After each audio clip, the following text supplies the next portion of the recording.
Okay, I'm going to show you how to install the keypad repair kit in the Uniden waterproof phone model WXI3077. Has a lot of screws in it to make it waterproof, so it's harder to get apart than most phones.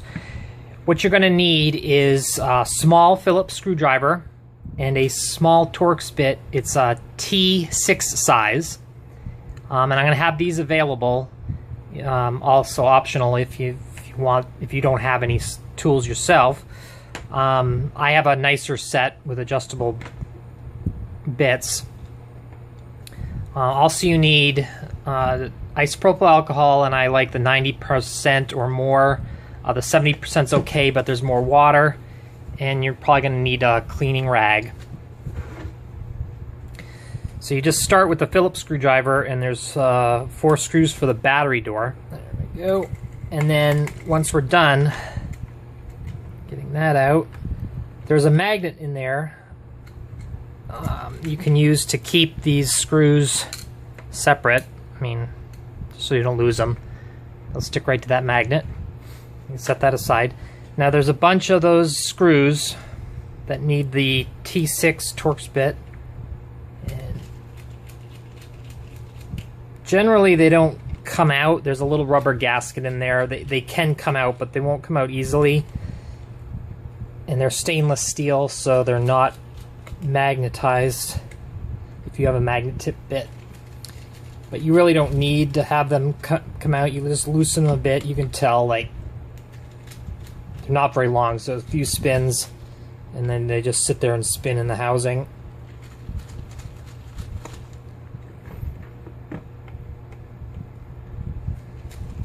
Oh, we gotta take the battery out, of course. Plug that.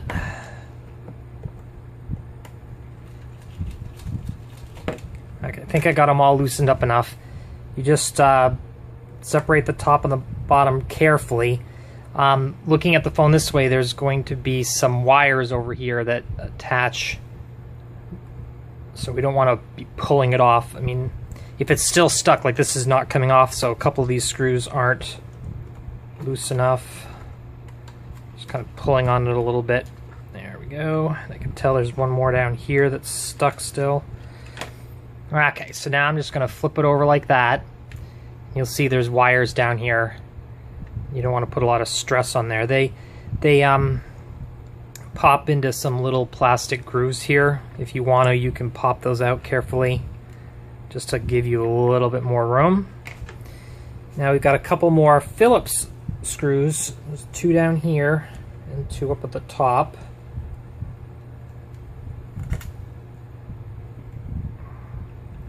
So this is 3 different kinds of screws, and you want to make sure you keep them separate so you can put them back in the right place.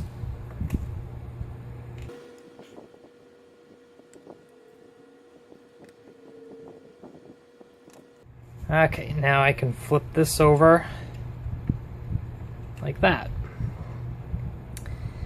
Now here's the membrane keypad, and we're gonna still use this. Just wanted to show you, most of the buttons have this black conductive paint there, and it's a plastic snap dome. So there's a rubber keypad. You push on that, it pushes down on the dome, click, and completes the switch on here. But these 4 buttons are notoriously bad, and they are just conductive dots on the rubber keypad. So this will fail pretty quickly comparatively to the other buttons. The rest of these probably will never have a problem unless some chemicals get in there, cleaning water.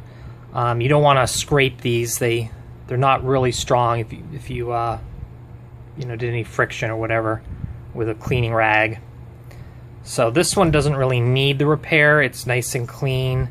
But if the buttons are failing, you probably got a little bit of oil from the rubber keypad. It's probably greasy, and you can just use a dry rag, hopefully, and clean that off, and on the other side maybe dot it off a little bit. Just be careful of the painted black dots. And then on the circuit board, definitely want to clean that. and you just wet a rag with isopropyl rubbing alcohol and just go over the buttons like that. The only thing you can break with isopropyl is that microphone, but you'd really have to dump it in there. Just a wet rag. There's no way to hurt anything. So get that all clean. We don't want any oil. We don't want to be sticky. It should be nice and smooth feeling. And this is the repair. And this just goes on top of the rubber keypad, sandwiched, and then you put this on top of it. It can only go in one way because of the tab.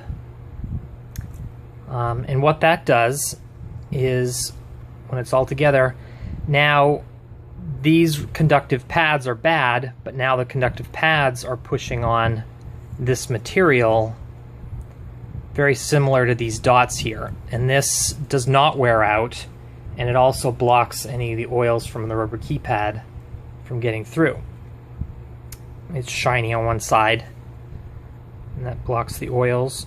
So that just goes right like that, and like that. Now if you do have a problem with any of the other buttons on this, you can use a hole punch and punch out the button that doesn't work. Like if this black stuff is all worn off, and that's what it'd be. If you have a problem, it's probably because the black stuff is really worn off, and you can just pop it out. If this looks good and you have button problems, it's possible you have a bad board, corrosion, maybe ate through something. So, but this sheet will be the conductor if you pop any of these out. What you do lose is any sort of like click feedback when you push the buttons, but most people won't even notice that. So that just goes in like that. And then you're going to want to clean. You might have gotten a thumbprint, or there might be dust on there. If you have these canned air, you can blow that off. Or a dry Q-tip is better. If you use rubbing alcohol on this, it leaves like a smear that you then have to clean off. So just a dry Q-tip would help. Okay, this speaker is held in by clips and shouldn't fall out. If it does, you just have to put it back in. You can see it's just held in with a couple snaps. So very gently just fold it back over and lay it down like that. And that's it. Then we have to put the 4 screws back in.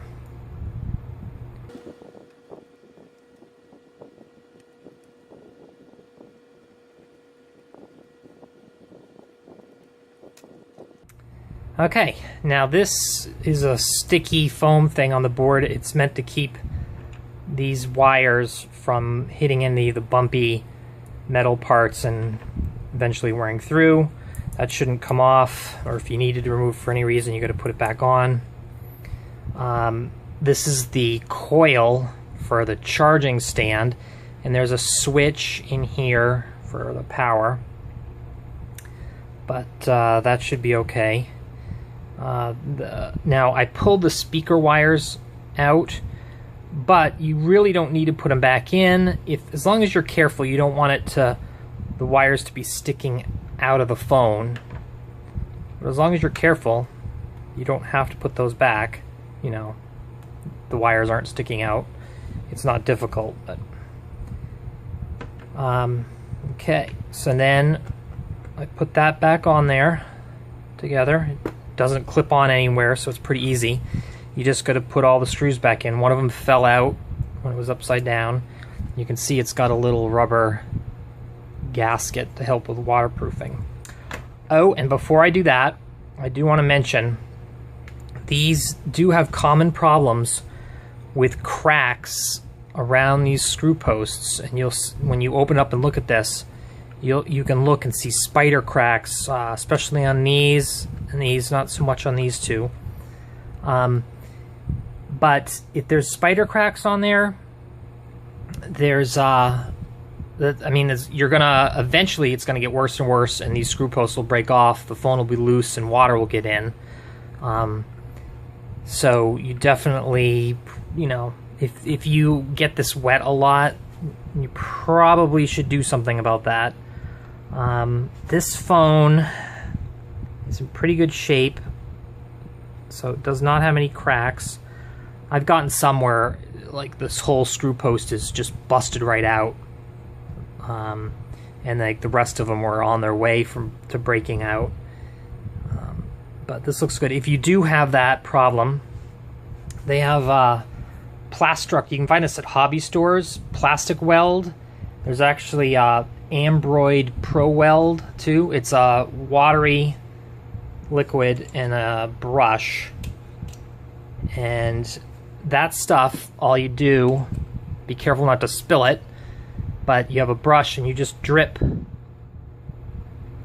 on the crack, and it soaks right up into the crack, and it melts the plastic, and the plastic fuses back together, and then it dries. It'll dry pretty quickly, but it'll stay soft for several hours, so you don't want to glue it together and then immediately torque down on the screwdriver. You might want to, if you have some problems, use that stuff, maybe a couple coats, and then let it sit for at least 15 minutes, preferably an hour, and then you can put it back on.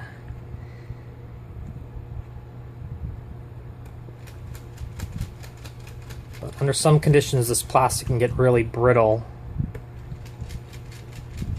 And if you lose a couple of those screw posts, water will be able to get right into the screw post that's broken right off the bat, but it'll also loosen up the seam.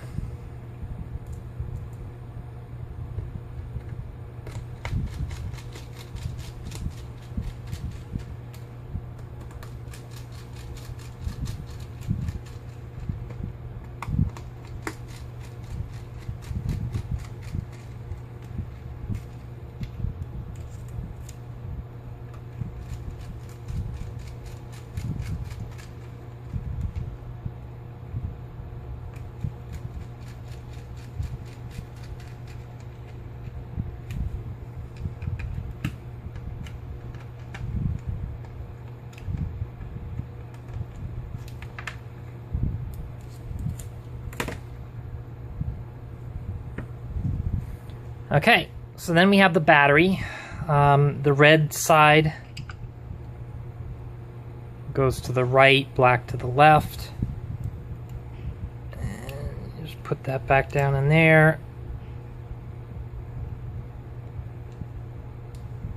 You might use the screwdriver, this one, to help plug that back in. And we got the battery cover with the 4 screws on the magnet. I don't think this can get put in upside. Yeah, it won't let you put it in upside down, which is good.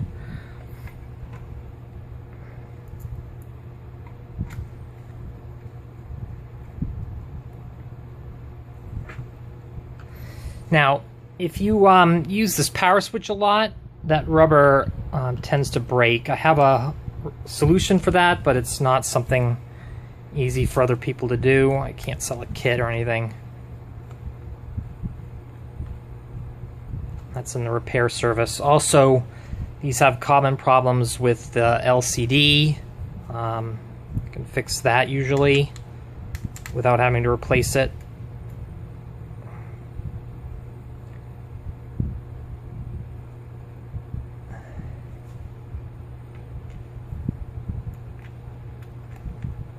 And also, I repair the inductive charging stands. If you have any of these fail on you, that's pretty easy to fix. You have to replace some parts and soldering, but it's pretty easy, so I do a lot of those. So that's it. This button here should work great now, and you shouldn't have problems with it ever again. Thank you.